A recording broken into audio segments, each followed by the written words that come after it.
Ok, let's go, c'est parti. Je devais vous dire, mais quel titre putaclic. Déjà, je fais pas payer la prestation, donc je suis pas une prostitute. En fait, je vous explique. Je devais vous faire aujourd'hui les 10 objets insolites spécial minceur. J'ai remarqué ce matin qu'il me manquait 3 objets. 2 objets que je n'ai toujours pas reçus. Ça fait belle lurette. J'ai l'impression que sur ce site, tu commandes, la pandémie de Covid sera éradiquée, que j'aurai toujours pas reçu mes colis, quoi. Le 3e colis, ils se sont trompés. Je devais recevoir un corset. J'ai reçu 2 stylos. Je sais pas, ils se sont dit, ouais, on n'a plus de corset, on lui donne des stylos. Enfin, tu veux que j'écrive quoi, mon testament avec? Je m'étais dit un jour, je ferai la vidéo le jour où j'ai cru faire une crise cardiaque. En pleine pandémie de Covid. C'était il y a 2 ans. Et je me suis dit qu'un jour, je vous la ferai. Mais je recule l'échéance parce que je me dis, les gens vont me juger, ils vont me dire, mais ok, Nolito, il est un peu, il est gênant, il est taré, il est ravagé. Mais là, il est timbré. Là, c'est la camisole. Je vais quand même boire un petit peu. Voilà. Pour vous dire, j'étais déjà sur les réseaux sociaux et je crois qu'en story, j'ai dû faire une petite story. J'ai pas dû expliquer tellement que je me suis dit, mais tu peux pas dire ça aux gens. Les gens, ils vont se dire, mais il est timbré, le pauvre type là. Mais en vérité, je rigole avec vous là parce que ça fait 2 ans. Il m'a fallu 2 ans pour pouvoir faire la vidéo le jour où j'ai cru faire une crise cardiaque. Ah, là, vraiment, j'ai cru que Melinda Gordon, elle allait me passer le salam. Tu veux passer la lumière ou tu as encore quelque chose à faire sur cette terre? Oh, ma chérie, si je devais régler tous les problèmes, bon Dieu, je peux te dire qu'il y aurait plus d'êtres humains sur cette planète que j'aurais pas fini. Donc, non. Allez, fais-moi passer la lumière. Envoie-moi au paradis que j'aille boire l'apéro avec les rois mages. Générique avant de raconter ma mort. Where has she been, Serena? And who I am? That's a secret I'm never tell. You know you love me, XOXO, no tono. Bon dia mes petites gousses d'ail, j'espère que vous allez bien. Cette histoire que je vais vous raconter défie toutes les lois de la gravité, défie toutes les lois de la ravagerie, et vous allez rentrer dans ma vie et vous rendre compte que Nolito a été fini à la javel. Voici mon histoire. Alors je vous explique. Au premier confinement, en 2019, Miss Covid est arrivée dans nos vies. Je m'en rappelle comme si c'était hier. En janvier, j'avais dit à mes amis, avant que les cas de Covid, on en entende parler en France, j'avais dit à mes amis, les filles, parce que moi je suis un peu Nostradamus des temps modernes, j'avais dit à mes amis, mes copines, mes pinko, mes sistas, mes besta sistas, je leur avais dit les filles, cette nuit j'ai rêvé qu'on assistait au début de la fin du monde. Ah, cette vidéo, elle va pas être gay, hein. La seule chose gay ici, c'est moi, hein. Ça va pas être gay, hein. C'est plus gay dans un cimetière, je préfère vous prévenir. Vous allez voir, à partir de maintenant, ça va partir en couille le monde. Elles me disaient, oh, t'es con. Enfin, elles ont pas fait ça, elles ont pas fait mais bon, bref, limite.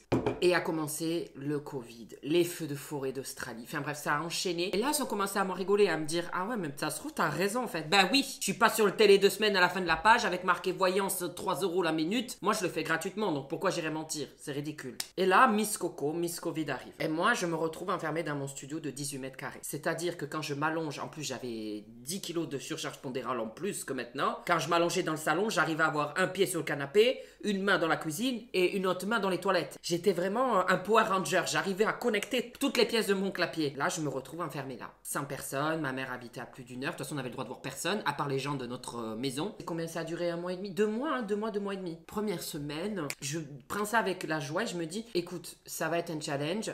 Tu vas vivre tout seul, tu vas voir personne. Et j'ai vraiment tenu le coup. Je n'ai vu personne pendant ces 2 mois. Le 2e confinement, j'avoue que je voyais de temps en temps 2 amis à moi qui étaient pas loin de chez moi. Mais le premier confinement, je n'ai vu personne. J'ai vu juste ma chienne. Et je sortais 2 fois par jour juste pour promener Pamela. Et une 3e fois pour aller chercher mes courses. Mais encore, c'était Bagdad aux courses. On se faisait agresser parce que dès que tu faisais... les gens, ils te regardaient, limite, s'ils avaient un fusil dans la poche, ils t'auraient tiré dessus. Bref, je me dis, allez no, à la sono, on y va avec le sourire. Et je me suis dit, vas-y, développe tes réseaux sociaux, occupe-toi. Donc, je me suis occupé. C'est là que la plupart m'ont connu avec, je faisais plus de 4 TikTok par jour, 2 vidéos YouTube par semaine. Enfin bref, je faisais que ça et je me noyais là-dedans parce que je n'avais que ça à faire en fait. Et les premières semaines, je prenais ça avec le sourire. Je faisais des stories, j'étais là, ouais. Au bout de 2 semaines, Vlad, El Presidente, nous dit, on repart pour 2 semaines. Bon, je me dis, allez, 1 mois. Et là, il commence à continuer à dire, on repart. Là, je me dis, on repart, mais on s'arrête jamais là. À un moment donné, ma tête, elle commençait à partir vraiment en vrille. Moi, j'adore Grey's Anatomy. Je suis fan de Grey's Anatomy, vraiment.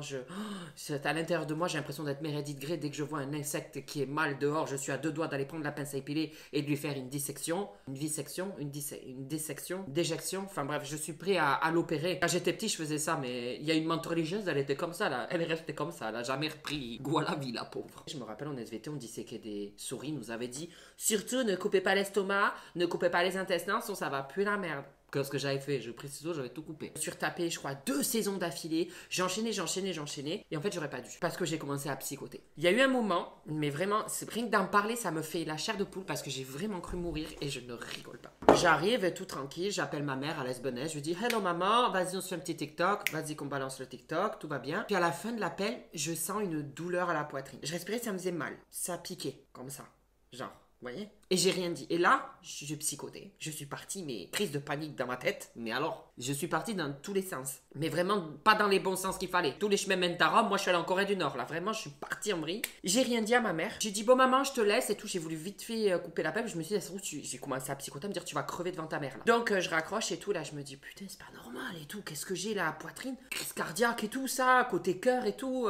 Oh là là, qu'est-ce que je fais? Je vais sur internet, sur des forums. Ça te dit, si vous commencez à avoir une douleur là qui va dans le bras, vous avez potentiellement une crise cardiaque. Aïe, ça veut dire putain, mais c'est pas vrai. Et je me dis, aïe, j'ai 26 ans, j'ai même pas connu encore le grand amour avec un grand A. Toi, tout ce que t'as connu, ça connard avec un grand C. J'ai arrêté de continuer la saison Grey's Anatomy. Et je me suis dit, bon, occupe-toi, fais autre chose, vis ta vie, vis tes dernières heures. Hein. Mais vous allez voir, vraiment, j'ai commencé à préparer limite mon testament. C'est parti loin cette histoire. Au début, je m'affole pas. Je me dis, écoute, non, c'est rien, ça va passer. Mais je me disais en même temps, imagine, tu meurs là. En plus, je commençais à m'inquiéter pour ma chienne et tout. Je dis, mais si je meurs, personne va le savoir. Ma chienne, elle va crever là dans la maison si personne la nourrit. Je commence à faire ma journée. Je vais promener Pamela le matin. Oui, mon kiki. Non, mais il est vivant, papa. T'es gêné? Je vais promener Pamela, je marche, je sens toujours une douleur et tout. Je me dis, bon, allez, laisse tomber. La journée passe. Mais t'avais de la merde au cul? Mais c'est pas vrai! Mais pourquoi tu m'as mis de la merde? Mais Serge, hein? Et tu ne sais pas t'essuyer le croupion? Et Serge, ça se fait pas ça. C'est pas grave, vous voyez pas de toute façon le dessous, je vais finir en slip. Le soir arrive, je suis posée dans mon studio, ça passait pas. Il était 19-20 heures, j'avais encore des douleurs comme ça. Et je me disais, là tu vas peut-être y passer. Peut-être qu'il faut aller aux urgences et tout, mais je me disais, mais les urgences, imagine, t'as rien. Là, ils sont bondés à cause du Covid et tout, il y a plus de place. Tu vas pas aller les faire chier pour leur dire, excusez-moi, j'ai regardé un peu trop d'épisodes de Grey's Anatomy et je suis un peu Meredith Grey à l'intérieur. Je pense avoir une crise cardiaque en fait. On me regardait aux urgences, à dire, qu'est-ce qu'il fait lui? Il est complètement allumé de la tête. Et là, vous allez voir, on arrive dans le vif du sujet. Ça vrille, mais complet. Ça part dans tous les sens. C'est feu d'artifice, c'est firework. Il y a Katy Perry dans ma tête et ça part dans tous les sens. Je commence à me dire, bon là, écoute, tu vas peut-être mourir. C'est le soir, je me dis, va promener Pamela, qu'elle ait fait caca pipi, qu'elle soit propre et tout. Comme ça, si jamais il y a quelqu'un qui vient te chercher, s'il y a les urgences ou le SAMU, Pamela, il ne se fera pas un souci, elle aura déjà fait caca pipi. Je regardais Pamela et je me disais, c'est peut-être la dernière fois que je la vois celle-là. Ah oui, mais c'est parti, mais... Ah vraiment, je vivais mes derniers instants seule en plus. Je donne à manger à Pamela, je me dis, il faut quand même lui donner à manger. Je lui donne une double ration de nourriture parce que je me dis qu'elle tienne, autant qu'il découvre mon cadavre chez moi. Je laisse Pamela comme ça. Elle mange et tout, et là je me dis, bon, va te doucher parce qu'il faut que tu sois propre si jamais quelqu'un vient te chercher, si t'es encore vivant pour SAMU ou si tu vas à la morgue. Ah mais vraiment, là ça devient sordide cette histoire, mais c'est la vérité. J'ai été à la douche, je me douchais, je me disais, faut que tu sois propre. J'ai commencé à me mettre un pyjama, mais pas un short trop court, on va voir tes boules qui dépassent. Vraiment, quand je raconte ça, je me dis, mais les gens, est-ce qu'ils vont me croire? Mais c'est vraiment la vérité. Donc j'ai mis un petit jogging pour être quand même à l'aise, tu vois, j'allais pas rester en jean, imagine, je crevais pas, le lendemain matin, j'aurais eu l'air con de me lever en jean. Et là, mes amis, personne n'était au courant de tout ça. Hein. Faut savoir que je n'ai raconté ça à personne pendant la soirée, toute la journée. Vraiment, j'étais là comme ça, en train de regarder le plafond, quoi. Donc bref, j'étais préparée et tout, et normalement, je ferme à clé mon appartement. Et là, je me suis dit, ne ferme pas ton appartement à clé. Si y a le SAMU qui vient, ou le corbillard, ils vont devoir péter la porte et tout, enfin, ça va faire un véritable bordel. Donc je n'ai pas fermé à clé. Et là, je vais me coucher. En fait, quand tu te focalises sur un truc, plus t'as mal, en fait, plus tu penses qu'à ça. Je commençais à m'endormir, je me suis dit, ça se trouve, tu vas jamais te réveiller. Mademoiselle Gordon, elle va arriver en plein rêve. Et bref, je m'allonge et tout. Je me dis, mais là, tu vas partir, en fait. Je me réveille plusieurs fois dans la nuit. Mais comme j'étais un peu dans le coltard, je sentais pas trop la douleur. J'avais l'impression qu'elle avait disparu. Le matin, je me lève, je me dis, j'ai plus de douleur. Je l'ai quand même senti revenir. Au bout de quelques minutes au lever, au bout d'une demi-heure, une heure, je me dis, putain, elle est encore là. Et là, je me dis, à un moment donné, arrête d'être seule et de gérer ce problème seule. Je me dis, appelle ta meilleure amie. Donc j'appelle Stella, je lui dis, écoute Stella, je suis vraiment pas bien. Enfin, genre, depuis hier, j'ai vraiment l'impression que je vais mourir. Elle me dit, qu'est-ce qu'il y a et tout. Je dis, mais vraiment, j'ai le cœur, j'ai mal. Enfin, genre, j'ai du mal à respirer. Elle me dit, mais son père, elle a déjà fait des infarctus. Donc, elle me dit, écoute, t'as pas une grosse douleur. Elle me dit, un infarctus, normalement, tu le sens. C'est d'un coup, c'est comme un coup de couteau et tout. Je dis, non, moi, ça fait comme des aiguilles, mais c'est doucement, quoi. Elle me dit, mais écoute, elle me dit, commence pas à t'inquiéter. Ça se trouve, t'as rien. T'as mal dormi dans une position. Elle me dit, va voir le docteur. Le problème, c'est qu'avec le Covid, tout était en visio. Donc, je prends rendez-vous avec le docteur. Je me dis, mais comment elle va m'ausculter? Elle va pas passer la main à travers l'iPhone. Qu'est-ce que c'est que cette histoire encore? Donc là, elle me dit qu'est-ce qu'il y a? J'ai été franc. Hein. J'ai dit, je pense que je suis en train de péter les plombs à être enfermée tout seul. Depuis hier, j'ai mal vers le cœur et je commençais à me dire que je faisais une crise cardiaque la fin. Genre, j'ai dit, je suis pas du tout quelqu'un qui est hypochondriaque. Mais là, je me suis enfoncée là-dedans dans cette idée-là depuis 24 heures. J'ai tout préparé là. J'ai préparé ma mort et tout. Elle me fait faire des exercices. J'ai cru que j'étais en cours de PS. Mais vraiment, c'est irréel ces 24 heures. frère, je me dis, mais comment j'ai pu passer de ça à ça, à ça, à ça, à ça? Vous allez respirer en plusieurs temps, vous allez mettre votre doigt là pour voir si votre cœur, vous sentez votre cœur changer. Je dis non, mon cœur est toujours pareil. Elle me dit ok. Et là, elle me fait faire des exercices. Ah ouais, mais je suis à poil, je peux pas vous montrer. Elle me dit, allez-y, vous allez faire des squats. Maintenant, écoutez votre cœur. Mais est-ce que c'est régulier? Oui. Après, elle me faisait faire des pas chassés, des montées de genoux. Mais j'étais devant elle en caméra. Et elle me regardait. Moi, j'étais là comme ça. J'étais à 73 kilos à cette époque. J'étais là.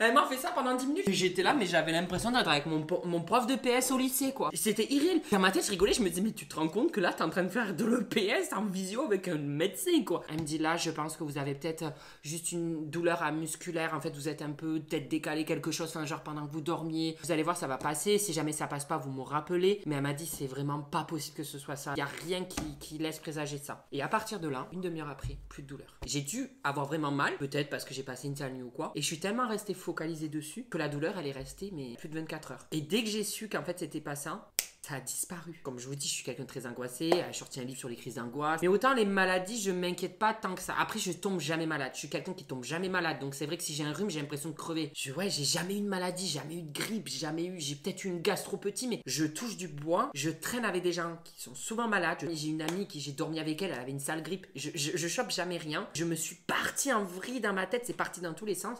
Pour un rien. Parce qu'en fait, je pense que j'étais seule, isolée, je voyais personne, j'étais enfermée, mon cerveau était fatigué. Ça fait 2 ans quasiment là, quelques mois après, et c'est que maintenant je vous en parle. Et alors, Grey's Anatomy, mais j'ai mis au moins 8-9 mois, quasiment 1 an, pour continuer à regarder Grey's Anatomy. J'ai mis Grey's Anatomy avec ma fausse crise cardiaque, et c'était impossible pour moi de regarder alors que je suis très fan de Grey's Anatomy, j'ai vu les 17 saisons quoi. J'espère que cette vidéo vous aura plu, je vous fais de gros bisous, et je vous dis à la semaine prochaine mes gousses d'ail. Bisous. Alors là, tu as mes réseaux sociaux au milieu, Instagram, TikTok et Snap. Pardon. À droite, tu as les vidéos qui plaisent, des vidéos, enfin bref, tout ça, tu as compris de ma chaîne. Ah, sur ma tête, appuie sur ma tête, tu peux t'abonner, c'est super ça. Je suis un véritable youtubeur maintenant. Attention, hein, ça rigole plus.